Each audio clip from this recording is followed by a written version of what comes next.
세상을 살다 보면 우연 같으면서 필연이 있고 또 필연 같으면서 우연 같은 그런 우리가 아리송한 경우가 있습니다. 그런데 오늘 출애굽기를 여러분 살펴보면서 우연인 것 같은데 우연이 아닌 하나님의 섭리와 하나님의 개입이 있는 것을 우리는 발견하게 됩니다. 오늘 흔히 우리는 우리에게 되어지는 사건을 볼 때 그 순간만을 주목하게 됩니다. 그 순간만을 주목하면 전체를 보는 안목이 없어서 힘든 경우가 있습니다. 근데 하나님은 우리를 어느 한 시점을 보시는 게 아니고 우리 인생의 전부를 놓고 보고 계시고 전체를 보시면서 인도하시고 섭리하시는 하나님이신 것을 놓쳐서는 안 됩니다. 그래서 우리가 특별히 성도인 저와 여러분이 어떤 문제 앞에서 그 사건에 집착하면 힘들고 어려워 헤어나지 못할 수가 있습니다. 그러나 시작에서 마치는 전체를 섭리하시는 하나님을 보면 전체적인 시각에서 그 사건을 극복할 수 있는 여유도 생기고 믿음도 생기고 지혜도 생기는 것을 보게 됩니다. 오늘 본문의 시작은 그렇게 시작하고 있습니다. 레위 가족 중 한 사람이 가서 레위 여자 중 한 여자에게 장가드는 장면으로 시작을 하고 있습니다. 사실 출애굽기는 이제 요셉을 중심으로 해서 야곱의 가족 70명이 애굽의 고센 땅에 정착을 해서 출애굽기 1장의 상황을 보면 물론 전체적인 상황으로 출애굽 과정은 430년의 세월이 지났습니다마는 출애굽기 1장의 상황은 가나안에 들어가 고센 땅에 들어가서 350여 년의 정도 세월이 지난 바로 그 시점이었습니다. 그리고 이 백성이 요셉을 알지 못하는 왕의 등장으로 인하여 고난당하기 시작을 했습니다. 그러니까 요셉이 애굽을 구원했고 요셉이 야곱의 가족을 구원해냈죠. 극한 흉악한 7년 대가뭄 가운데 지혜롭게 행해서 애굽을 건져내고 가나안을 건져냈습니다. 그러나 요셉이 알지 못하는 왕이 등장하므로 요셉과 함께 온 야곱의 가족에 대한 고난이 시작됐다는 겁니다. 하나님의 섭리와 하나님의 약속 가운데서 70여 명의 가족이 돌아왔지만 큰 민족을 이루었습니다. 민족을 이루었다는 약속이 성취되고 있었지만 아쉽게도 그 순간에 고난이 시작되고 있는 것을 보게 됩니다. 하나님의 약속이 성취되고 있는데 고난이 시작되고 있습니다. 여러분, 우리가 의미 있게 한번 살펴볼 필요가 있는 대목입니다. 하나님의 뜻이 이루어지고 있는데 하나님의 약속이 성취되고 있는데 그때의 고난이 또 시작되고 있습니다. 그럼 우리 생각에는 하나님의 뜻이 이루어지는 현장에는 하나님의 약속이 성취된 그 현장에는 우리가 말한 좋은 일로, 행복한 일로, 기쁜 일로 우리에게는 그야말로 우리가 꿈꿨던 만사형통 그런 일이 전개되는 상황인 것 같은데 오늘 본문을 보면 그렇지 않더라고 말입니다. 70명의 가족이 이주를 해서 350년의 세월이 흐르면서 한 민족을 이루었습니다. 그런데 거기에 저들에게 고난이 오고 있습니다. 그것도 감당하기 어려운 고난입니다. 처음에는 이들이 번성하는 것을 두려워했던 바로가 산파를 시켜서 아들이 태어나면 죽이라는 기가 막힌 명령을 내렸습니다. 그러나 산파들의 기지로 저들의 재치로 그 과정을 면하게 되었습니다. 저들은 재치 있게 우리가 당도하기 전에 도착하기 전에 히브리 여자들은 강해서 건강해서 아이를 먼저 출산을 해버렸습니다 라고 지혜롭게 넘어갔습니다. 그런데 바로의 다음 명령은 더욱 혹독했습니다. 이번에는 사내아이가 태어나면 무조건 나일강에 던져버리라는 겁니다. 절대 이기적. 아들이 태어나는 것이 불행이 되어버렸던 겁니다. 여러분, 농경사회에서 목축업을 하는 사회에서 아들이 태어나면 경사였습니다. 왜냐하면 그 아들은 그 가정의 일꾼이었거든요. 여러분도 농업을 하던 시대를 생각해 보시면 아들이 태어나면 경사였습니다. 가문을 이어갈 뿐만 아니라 우리 가문에 좋은 일꾼이 태어난 겁니다. 일꾼이. 일손이 필요한데. 그런데 지금 히브리 민족에게는 아들이 태어나면 불행이 시작된 겁니다. 하나님의 백성에게 지금 고난이 오고 있는 겁니다. 그런데 여러분, 우리 이 과정을 보면서 하나님이 일하시는 과정을 보셔야 돼요. 항상 순탄하게만 인도해 가시는 게 아닙니다. 힘들고 어렵게 인도해 가시는 과정에서 저들이 고난이 찾아오고 있는 이것이 우연인 것 같은데 우연이 아니라 하나님의 섭리, 하나님의 일하심이 그 가운데 있었다는 것을 우리에게 분명하게 밝히 보여주고 있는 것입니다. 사랑하는 성도 여러분, 우리가 주를 바라볼 때 우리에게 전개되는 이해 안 되는 상황들이 때로는 우리를 힘들게 하고 낙심하게 만들 수 있습니다. 그러나 우리가 하나님을 온전히 신뢰할 때 하나님은 침묵하시는 하나님이 아니고 우리가 알 수 없는 방법으로, 우리가 이해가 안 되는 방법으로도 하나님은 일하고 계시다는 사실을 놓치면 안 됩니다. 하나님은 일하고 계셨다. 하나님은 섭리하고 계셨다. 그 말입니다. 자, 레인 한 남자와 레인 한 여자가 결혼을 해서 아이가 태어났습니다. 좋았죠. 그러나 사실은 마냥 즐거워할 수만 없었습니다. 이 아이도 나일강에 던져야만 했거든요. 근데 어머니가 이 아이를 어떻게 쉽게 던지겠습니까? 3개월 동안 아이를 지켜냈습니다. 그러나 더 간소할 수가 없습니다. 그래서 어쩔 수 없이 나일강에 던져야 되는데 이 어머니는 마지막까지 포기하지 않습니다. 그래서 갈대상자를 만들고 역청을 바르고 나무진을 발라서 오늘 우리식으로 말하면 완전 방수 상자를 만들었다 그 말입니다. 완전 방수 상자를 만들어서 그곳에 아이를 넣고 그리고 나일강에 띄워보낸 겁니다. 던질 수가 없었던 것이죠. 자, 고난은 시작되었습니다. 어려운 여건엔 한 아들이 태어났습니다. 하나님은 어디 계시냐고 물을 만한 그런 상황이죠. 하나님 우리를 이곳에 보냈지 않습니까? 이곳에서 큰 민족을 이루겠다 약속했지 않습니까? 큰 민족을 이루었습니다. 그런데 왜 우리에게 이런 혹독한 시련을 주십니까? 왜 우리에게 이런 고난을 주십니까? 왜 우리에게 이런 박해를 주십니까? 하나님 감당하기 어렵지 않습니까? 울부짖고 있습니다. 그런데 여러분, 하나님의 구원 역사가 어떻게 나타나는가를 보시기 바랍니다. 자, 여러분, 이 아이를 강가에 띄워놨는데 그리고 그의 누이 미리암을 보내서 어떻게 되어가는가를 뒤에 따라가게 만들었습니다. 그런데 그때 바로의 공주가 나일강에 목욕하러 나왔습니다. 그리고 그는 갈대상자를 발견하고 시녀를 보내서 갈대상자를 끄집어냈습니다. 그 속에 사내 아이가 울고 있었습니다. 이 공주는 금방 알아봤습니다. 이 아이는 히브리인 중에 아이 중에 하나다. 왜냐하면 명령이 내린 것을 공주가 모를 리가 없죠. 히브리 남자는 죽여라. 그것도 강에 던져버려라. 태어나는 아이마다 모두 강에 던져자는 비극적인 상황을 이 공주가 모를 일이 없습니다. 그런데 여러분, 하나님께서 공주의 마음을 움직이십니다. 사람의 마음을 움직이시는 하나님께서 비록 적군의 마음까지도 하나님이 타치하시면 그 마음에 측은지심을 주셔서 이 사내 아이를 긍휼히 여기는 마음을 주시고 그 아이를 양자 삼고 싶은 마음을 만들어 주신 겁니다. 하나님께서 요게벳에게 모세의 어머니에게 3개월 동안 아이를 맡기셨다가 바로 그날 강가에 띄우고 그날 공주가 목욕하러 와서 그 갈대상자를 발견하게 하시고 그 공주의 마음을 타치해서 긍휼히 여기는 마음을 주셔서 그를 양자 삼게 하시는 하나님의 손길을 우리는 만나게 됩니다.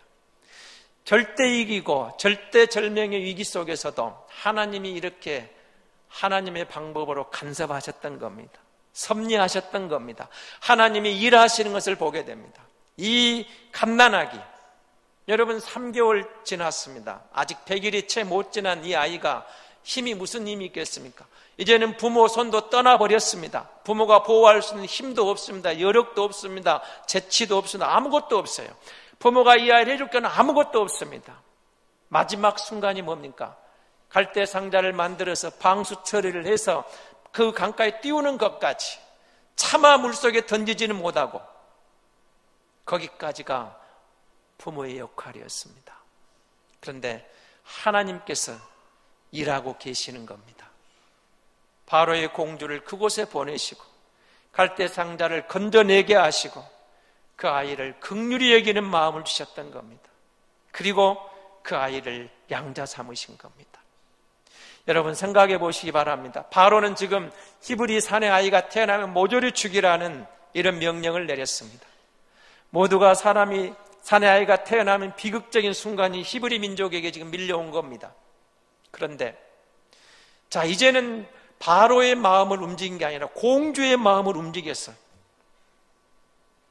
모세를 건져내게 하시고 모세를 양자 삼게 하시고 그곳에서 모세가 자라도록 역사하시는 하나님입니다. 적진의 가장 깊숙한 곳에서 적군의 가장 안전한 지대는 바로 그 왕궁이었지 않겠습니까? 그곳에서 자라게 하시고 애굽의 궁중 문화를 잘 배워서 그 당시 최고의 학문을 배워서 지도자로 키워가시는 하나님의 손길이었던 겁니다. 사랑하는 성도 여러분, 이 가정의 절대 위기였지만 하나님께서 이 가정을 긍휼히 여기시고 한 사람을 건드실 때, 한 사람을 타치하실 때 하나님은 우연인 것처럼 가장된 많은 사람의 손길을 통해서 기가 막힌 방법으로 보호하시고 기가 막힌 방법으로 준비하시고 기가 막힌 방법으로 쓰시는 것을 보게 됩니다. 그 하나님이 오늘 저와 여러분이 섬기는 동일한 하나님인 줄 믿습니다. 그래서 우리가 아브라함의 하나님, 이삭의 하나님, 야곱의 하나님, 오늘 나의 하나님 그렇게 믿는 겁니다. 이 말 속에는 하나님은 살아계신 하나님입니다. 그런 뜻입니다. 하나님이 살아계시다는 쪽에서는 하나님이 신실하다는 의미가 담겨 있다는 겁니다. 그때 그 하나님은 지금도 동일하신 하나님이고 그때 역사하신 하나님, 지금도 역사하신 하나님이라 그런 의미가 아브라함의 하나님, 이삭의 하나님, 야곱의 하나님 그 의미인 겁니다. 신실하시다는 의미는 그런 의미입니다. 그때 그 하나님, 그때 그렇게 역사하신 하나님 오늘 우리 가운데도 동일하게 역사하시고 섭리하시는 하나님으로 믿는 겁니다. 근데 여러분 우리가 또 문제가 하나 생깁니다. 아니 하나님께서 말씀하시는데 왜 하나님은 일을 그렇게 하시는지 한번 생각해 보시기 바랍니다. 자, 350년의 세월이 지났습니다. 여러분 힘들 때 어떻습니까? 하나님 제발 이거 좀 빨리 들어주십시오. 우리는 조급하게 부르짖죠. 그렇지 않습니까? 여러분 어떤 문제를 가지고 하나님 앞에 기도할 때 10년이 걸리고 50년이 걸려 응답받는다고 생각하면 그렇게 한번 상상해 보신 적이 있습니까? 여러분의 기도 제목이 50년 후에 80년 후에 응답이 된다. 그럼 여러분 지치겠죠. 그래서 우리의 기도는 주로 그런 것들입니다. 하나님 당장 좀 응답해 달라. 내 아이가 아픕니다. 빨리 좀 고쳐주십시오. 우리 가정에 이런 문제가 있으면 빨리 좀 고쳐주십시오. 내 사업이 부도나기 직전입니다. 빨리 좀 건져주십시오. 하나님 누구를 통해서든 좀 도와주십시오. 내 아이가 이번에 대학 입시를 봐야 됩니다. 취업 시험을 봐야 됩니다. 이번에 꼭 합격해 주십시오. 우리는 이렇게 기도합니다. 그리고 그게 응답이 안 되면 실망할 때가 많습니다. 그런데 여러분 오늘 본문을 주목해 보십시오. 이들이 부르짖습니다. 고역이 너무 힘들었습니다. 더군다나 이제는 사내 아이가 나면 모조리 강에 던져 죽여야만 되는 비극적인 상황이 지속됩니다. 이 백성이 부르짖습니다. 하나님 언제까지 침묵하시렵니까? 하나님 우리 상황을 아시지 않습니까? 듣고 계시지 않습니까? 보고 계시지 않습니까? 그런데 여러분 뒤에 보면 하나님이 듣고 계셨습니다. 보고 계셨습니다. 그런데 오늘 본문에 여러분 1절이 어떻게 시작을 했어요? 이들은 정말 시급한데 바쁜데 급한데 발등에 불이 떨어졌는데 하나님은 그제서야 내인 한 남자를 불러서 내인 한 여자와 결혼하게 하셨다. 그리고 그 가운데 한 아기가 태어납니다. 부르짖고 있는데 한 아이가 태어나는 상황을 전개하고 있습니다. 그리고 여러분 40년의 세월이 지나서 모세가 등장하려고 하는데 그것도 아니라는 겁니다. 다시 미디안 광야에 40년을 보낸 다음에 모세가 80년이 된 뒤에 출애굽이 시작되는 것을 우리는 보게 됩니다. 하나님의 시간표, 하나님의 때를 여러분 주목해 보십시오. 내 생각대로 하지 되는 게 아니었습니다. 내 생각에는 이게 아닙니다. 여러분 잘 아는 역대하 7장에 보면은 그 유명한 나만 장군의 문둥병 고치는 장면이 나옵니다. 엘리사 선지자를 찾아갑니다. 찾아가서 내 병을 고쳐내라. 아람 군대 장관이 왔으니까 얼마나 긴장을 했겠어요. 왕마저 긴장을 했습니다. 시비를 걸어서 우리를 무찌르려고 한 것이다. 드디어 선지자 앞에 섰습니다. 문도 열어보지 않습니다. 요단강에 내려가서 몸을 7번 담궈라. 이때 나아만의 장면 여러분 잘 주목하셔야 됩니다. 내 생각에는 이렇게 나옵니다. 내 생각에는 나아만이 화가 났어요. 선지자가 나와서 내게 뭐라고 하고 나를 기빈 대우해 주면서 내게 뭔가를 말해주고 직접 인도할 줄 알았는데 문도 열어보지 않고 요단강에 내려가서 7번 몸을 담거라. 내 생각에는 이것 때문에 나아만은 고국으로 돌아가려고 했습니다. 화가 났어요. 그리고 나아만이 고국에 돌아가 무슨 일이 일어났겠습니까? 아마 많은 군사를 데리고 와서 이스라엘을 공격하지 않았겠습니까? 그때 그의 부하 중에 몇 사람이 이렇게 말을 합니다. 주인이시여, 정말 어려운 일을 시켜도 순종하셨을 텐데 요단강에 내려가서 몸 담그라는 거 못하겠으면 한번 해봅시다. 순종했을 때 몸이 낫는 것을 보게 됩니다. 문둥병이 깨끗하게 치료가 되었습니다. 여기서 주목하자면 여러분 내 생각에는 이 생각을 내려놓을 때 길이 있었습니다. 우리가 왜 말씀에 주목합니까? 말씀을 붙잡으면서 하나님의 뜻이 어디 있습니까? 하나님의 생각은 어디 있습니까? 하나님은 무엇을 말씀하시렵니까? 그리고 그 하나님의 말씀 앞에 내 생각을 내려놓는 겁니다. 그것이 믿음의 길입니다. 내가 갖고 있는 내 경험이 아니었습니다. 내가 배운 그 지식이 아니었습니다. 내가 외국 궁정에서 배운 그 어떤 학문이 아니었습니다. 나의 지식과 나의 경험과 내 생각을 내려놓고 하나님이 일하시는 하나님의 생각은, 하나님의 뜻은 어디에 있습니까? 이것이 믿음의 길이었습니다.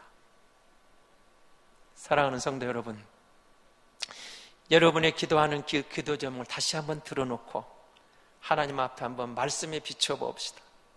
하나님 이건 속히 들어주셔야 됩니다. 하나님 금방 이루어주셔야 됩니다.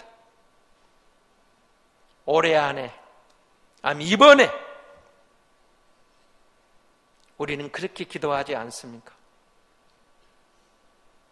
근데 여러분, 우리 기도를 한번 말씀대로 한번 바꿔봅시다. 하나님의 뜻이 어디에 있습니까? 하나님이 무엇을 원하십니까? 하나님이 이 아이를 어떻게 인도해 가시렵니까? 하나님이 내 남편을 어떻게 다스리시렵니까? 하나님 우리 가정을 어떻게 지도하시렵니까? 하나님 이 교회를 어떻게 이끄시렵니까? 하나님 이 상황을 어떻게 이끌어 가신 하나님의 뜻입니까? 내 생각을 내려놓겠습니다. 내 뜻을 내려놓겠습니다. 하나님의 뜻을 깨닫게 해 주시옵소서. 그리고 하나님의 뜻이 이루어지기를 원합니다. 내가 당장에 이해가 안 되어도, 내가 당장에 수긍할 수 없어도 하나님의 뜻이 이루어지기를 원합니다. 주님이 말씀하옵소서. 주님의 뜻이 이루어지기를 원합니다. 우리가 예수 믿는다는 것은 바로 그런 겁니다. 내 생각을 내려놓겠습니다. 하나님의 뜻이 어디에 있습니까? 하나님의 구원 역사. 여러분, 에레미야 애가 3장 26절에 보면 이런 말씀이 나옵니다. 사람이 여호와의 구원을 바라고 잠잠히 기다림이 좋도다. 사람이 여호와의 구원을 바라고 잠잠히 기다림이 좋도다. 너무 조급해 굴지 마십시오. 그리고 내 생각대로 안 됐다고 실망하지 마십시오. 내 기도한 대로 안 됐다고 낙심하지 마십시오. 잠잠히 기다려 보십시오. 하나님의 뜻이 있습니다. 오늘 실패했어도, 오늘 이번에는 안 됐어도 또 하나님의 손길이 있습니다. 그리고 우리가 하나님을 절대 신뢰할 때 분명히 하나님이 이루어 가시는, 하나님이 일하심을 보게 될 겁니다. 그 사건을 보고 있으면 하나님 왜 이러십니까? 하나님 왜 그러시는 겁니까? 우리가 이렇게 죽게 된 것을 돌아보지 않으십니까? 이제사 한 사람을 결혼시켜서 어쩌겠다는 겁니까? 그건 우리 생각입니다. 하나님은 80년의 시간이 또 흐른 뒤에 드디어 바로에게 10가지 재앙을 내리고, 그리고 이 백성을 애굽에서 건져내시는 것을 우리는 보게 됩니다. 저와 여러분이 지금 말씀 대행진을 가고 있잖아요. 출애굽기를 지금 열심히 보고 있습니다. 여러분, 출애굽기의 과정을 여러분 쭉 보시기 바랍니다. 하나님의 일하시는 하나님의 섭리의 손길을 우리는 만나게 됩니다. 여러분, 그 하나님이 저와 여러분이 믿는 하나님입니다. 그러면 여러분, 우리 시대에 이 물질 문명이 발달한 이 시대에도 하나님이 나의 하나님이다, 하나님이 우리 하나님이다, 하나님이 나를 구원하셨다는 이 사실을 우리가 믿는다면 그 하나님을 신뢰하시기 바랍니다. 그러면 하나님은 자기 백성을 반드시 지켜주시고, 자기 백성을 반드시 보호하시고, 하나님은 자기 백성을 반드시 바른 길로 인도하셔서 열매를 거두게 하실 줄로 믿습니다. 이 하나님, 우리가 믿는 바로 그 하나님입니다. 근데 문제는 우리가 예수 믿으면서 오해하는 게 하나 있어요. 여러분, 루터를 보다가 제가, 여러분, 루터가 종교개혁의 선두주자거든요. 아주 유명한 분이고 우리 개신교에서는 빼놓을 수 없는 종교개혁자 중에 한 분입니다. 시발점이죠. 그분이 어떤 고민을 한 줄 아십니까? 어쩌면 우리와 같은 고민을 한 가지 한 것 같아요. 하나님은 공의로우신 하나님, 그렇죠? 하나님이 공의로우신 하나님이신 줄 믿죠? 근데 루터는 공의로우신 하나님이 너무 두려웠습니다. 왜요? 내 삶을 돌아보니까, 내 행위를 돌아보니까 공의로우신 하나님 앞에 심판받을 것이 두려웠던 거예요. 공의로우신 하나님 율법을 만족시킬 만한 게 내게 없는 거예요. 내가 아무리 노력하고 경건하게 살고 거룩하게 살고 노력하려고 해도 하나님의 의가 두려운 거예요. 하나님의 의를 내가 만족시킬 수가 없었던 거예요. 그러니까 그 공의 하나님 앞에 내가 심판받을 걸 생각하니까 두려운 거예요. 근데 어느 날 그가 로마서 1장 17절을 보다가 하나님의 의를 깨달은 겁니다. 오직 의인은 믿음으로 말미암아 살리라. 이 말씀 가운데 하나님의 의가 율법의 행위의 의로 오는 의가 있는가 하면 믿음으로 오는 의가 있구나. 그래서 그 믿음으로 오는 의를 붙잡은 게 이제 루터의 계획이 시작되는 거예요. 그 말씀을 깨닫는 순간에 그 마음의 문이 열린 거예요. 마음의 광명이 찾아온 거예요. 지금까지 하나님이 너무 두려웠는데 행위의 하나님, 행위의 율법의 하나님, 행위의 의를 따르려고 하니까 만족시킬 게 없는 거예요. 공의로우신 하나님이 심판할 때인데 나는 심판의 대상이구나, 두려운 겁니다. 그런데 하나님께서 믿음으로 말미암은 의의 길을, 그 말씀을 깨우쳐 준 거예요. 그 말씀을 보는 순간 모든 말씀이 다른 각도에 다가오는 겁니다. 광명의 빛이 찾아온 겁니다. 여러분, 모세가 이제 드디어 바로 앞에 섰습니다. 서서 어떻게 합니까? 안악한 바로의 마음을 녹이기 위해서 하나님이 10가지 재앙을 내립니다. 애굽 나일강을 여러분 피로 만들어버립니다. 개구리 떼를 보냅니다. 이떼를 보냅니다. 파리떼를 보냅니다. 악지를 보내고 독종을 보내고 우박을 보냅니다. 메뚜기 떼를 보냅니다. 그리고 어두움으로 온 세상을 덮어버립니다. 9가지 재앙을 내렸는데 바로가 마음이 변하지 않습니다. 근데 여러분, 이 9가지 재앙을 내리는 거 아니에요? 바로의 마음대로 주목해 보셔야 돼요. 그 순간만 회피하면 다시 이전으로 돌아가 버리는 바로의 마음을 만나게 됩니다. 당장에 발등했던 그것만 넘어가면, 그 위기만 극복하면, 그 위기만 지나가면 이전으로 다시 돌아가고 있는 바로의 마음이 반복되고 있는 것을 만나게 됩니다. 어쩌면 바로 우리의 마음입니다. 위기만 지나면 다시 이전으로 돌아가 버리려고, 어떤 문제만 해결되면 다시 그들로 다시 돌아가는 그런 모습을 보게 됩니다. 결국 마지막 재앙, 10번째 재앙으로 장자를 치시게 됩니다. 우리가 잘 아는 유월절입니다. 패스오버, 지나갔다. 양의 피를 바른 고센 지역에 있는 히브리 민족의 집들은 죽음의 사자가 그냥 지나갔습니다.